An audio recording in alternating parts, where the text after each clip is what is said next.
So it looks like we're getting a new Marvel Legends Mojoworld 4-pack, but is this a good quality product, and is it worth your money? Be sure you stick around until the end, soulmates, because we're going to talk about what X-Men character we'd like to see next. If you support what I do, please click subscribe and hit the bell for notifications so you don't miss a single video of mine when it comes out. For all the soulmates out there who don't know who Mojo is, he was originally a supervillain that appeared in the Longshot miniseries back in 1985 as Longshot's arch enemy. And his thing is that he's part of an alien race that's immobile without technology, hence the big chair that he has to sit in. Perhaps most importantly, he rules the Mojoverse, an alternate dimension where all the beings there are addicted to his television programming. It's a pretty wild backstory, and we really haven't gotten many action figures of Mojo.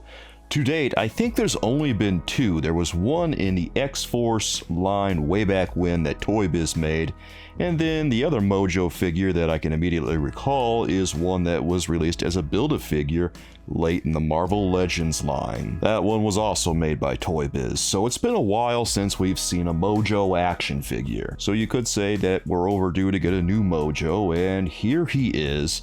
How is he compared to Toy Biz's Mojo? I'll talk about that in a second, but first I want to talk about the other action figures in this box set.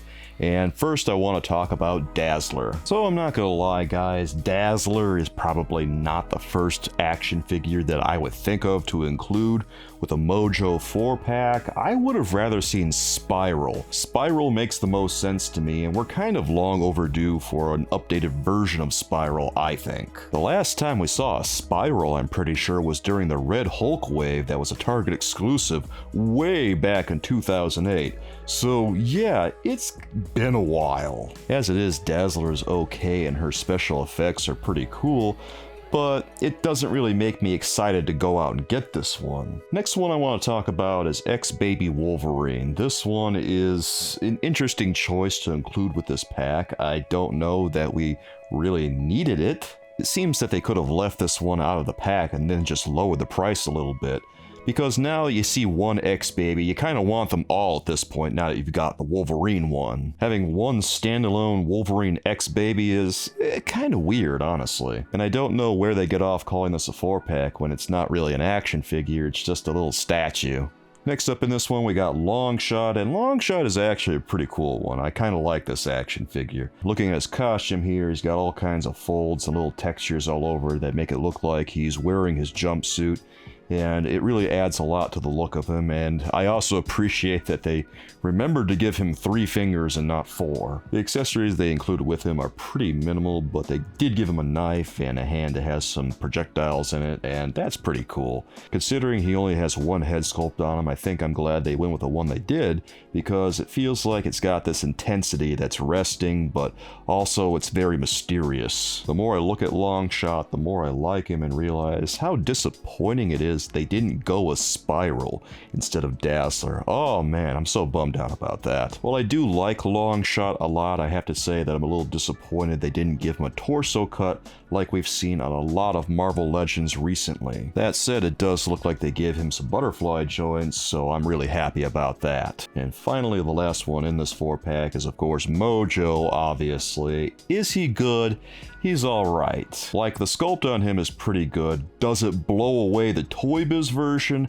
I don't really think so. Some of the nice things about this one is that he has articulated legs on his chair, and he has a swivel on the tail and the back of it. He also comes with an extra set of hands. I don't know that they necessarily add all that much compared to the set of hands he already does come with, but it's nice to have extra hands regardless, and he also comes with an extra head where his tongue is sticking out, so that's fun. Is this Mojo necessarily better than the one that was released back in 2006? Not really. I would be impressed if the legs on Mojo's chair could bear his weight, but judging by those little plastic pieces on the bottom, I don't think it can do that. And it was the exact same issue on the Toy Biz one. The legs could not bear the weight of Mojo, so they had the little plastic pieces like you see here on the bottom to just kind of make believe like it really was supporting his weight. Believe it or not, I think this Mojo is also a lot cleaner than the Toy Biz one. which is not something you want when you want a Mojo action figure. Part of the charm, or I guess I should say disgust of Mojo, is that he's a disgusting character. He looks very gross, and he's supposed to look like that, and they accurately captured that feeling on the Toy Biz action figure, but here he looks like someone might have given him a bath. Obviously, the big problem here is that the Toy Biz one was released almost 20 years ago, and it is a little bit smaller than this Mojo, I think, but I still think that it was a really, really good action figure, and I think I like it better than this one. Obviously, if you weren't around for the Toy Biz one, this is probably going to be on your radar, but at $132, that's a pretty steep price to ask for Mojo. I think that what they could have done was just left out all the other figures and just done Mojo, or they could have done a 3-pack with Longshot and Spiral. That would have been a really slam dunk package. Would I have paid $132 for it? Absolutely not. I would have paid maybe $60 for it, and I think that would have been a lot more reasonable. We really need to put these prices into perspective here. At $132, once again, it's time to start looking at what Marvel Select has to offer, because if I go and look at Marvel Select action figures, I can literally get 4 of them for $120, $12 less than this 4-pack. And mind you, the Marvel Select action figures tend to be about $30 across the board, even for larger action figures like the Juggernaut and Hulk. So, just because it's a little bigger doesn't mean they're going to ask more money for it like they're doing with a lot of action figures on Marvel Legends. If I go to the Diamond Select website right now, I can get Juggernaut, Human Torch, Iron Man, and Red Hulk all for $30 a piece, and when you add those up, guess what? $120. Not only do I pay less money, but I get better quality sculpts. So really, what's the incentive to get these Marvel Legends? What's the incentive to get the Mojo World 4-pack? Especially when one of the toys in this 4-pack is a little statue that no one wants, and the other one is just a recycled woman's body. Now that we've seen Mojo, what other X-Men characters do we want to see next?